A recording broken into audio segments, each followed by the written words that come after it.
Welcome back to another explainer. Look, today we're tackling something that is literally affecting you right now, every single second. I need you to brace yourself for a pretty cold reality. Your brain is systematically lying to you.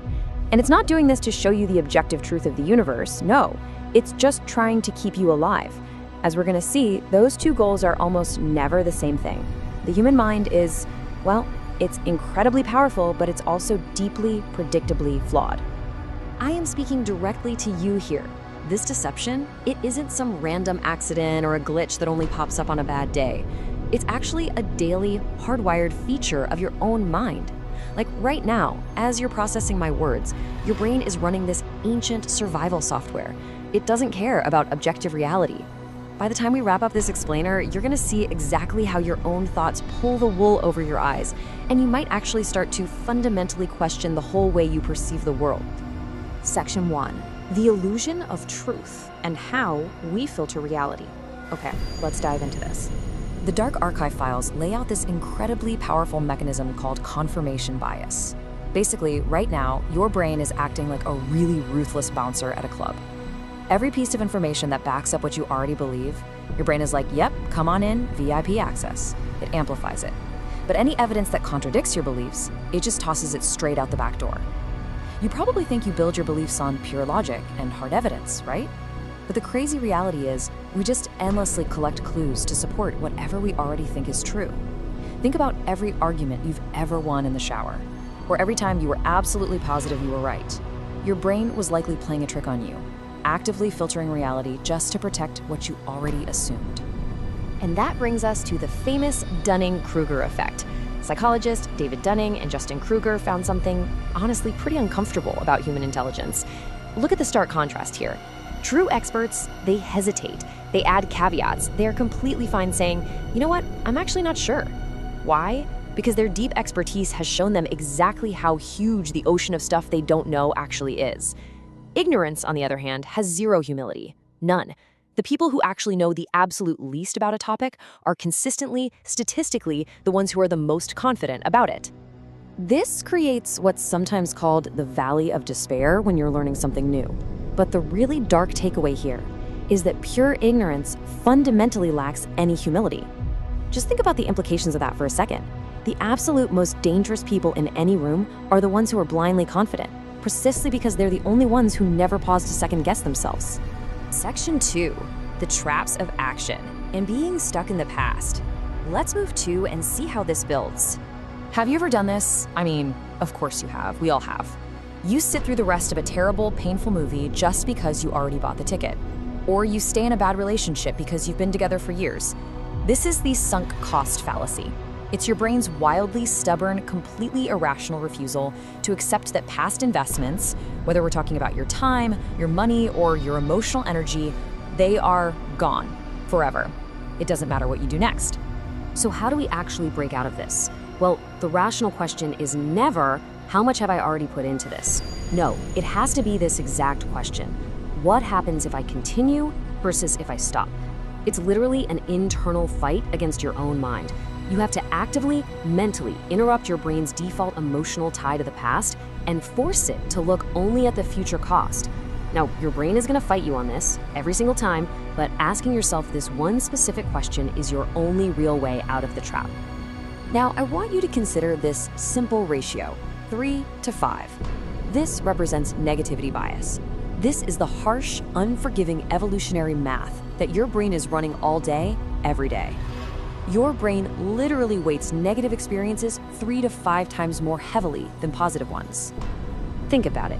You could get 10 amazing compliments on a project at work, and then one single person gives you a tiny piece of harsh criticism. What are you lying awake staring at the ceiling about at 2 a.m.? The criticism, right? One bad day totally ruins a good week. And it feels like a personal flaw, like maybe you're just a naturally pessimistic person. But you aren't. Look, for most of human history, missing a threat meant you were dead. Missing an opportunity, that was just a bummer. Your brain learned that to keep you breathing, it absolutely had to hyper-focus on the bad stuff. You're simply running ancient, glitchy survival software in a modern world it was never meant to handle. Section 3, the social mirage. Nobody is watching. Okay, picture this. You say something incredibly awkward in a meeting. Or you spill coffee and get a massive stain on your shirt. Maybe your voice just randomly cracks during a big presentation. I really want to speak directly to you about these horribly embarrassing moments.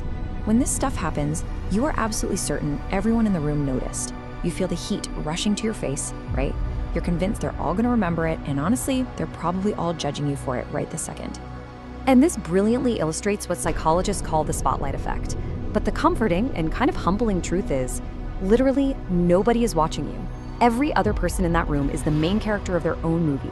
They are entirely way too absorbed in their own performance, freaking out about their own awkward comments and their own coffee stains to pay any real attention to yours. That intense spotlight you feel, it is entirely 100% just inside your own head. Section 4, corruption of identity, rewriting the ego. Let's take a breath and really think about the weight of this next part. I'm going to walk you through one of the most terrifying neurological processes happening in the human body right now, false memory. You probably think your memory works like a hard drive or a video camera. It really, really doesn't. It actually happens in 3 very distinct steps. Step 1, you retrieve a memory. But here's the catch. You aren't actually remembering the original event. You're only remembering the last time you remembered it. Step 2, during that retrieval process, your current mood and context slightly alter the details and the emotions. And then step 3, you overwrite the original file. Your brain is slightly corrupting the memory every single time you access it. The pioneering psychologist Elizabeth Loftus spent decades proving exactly this.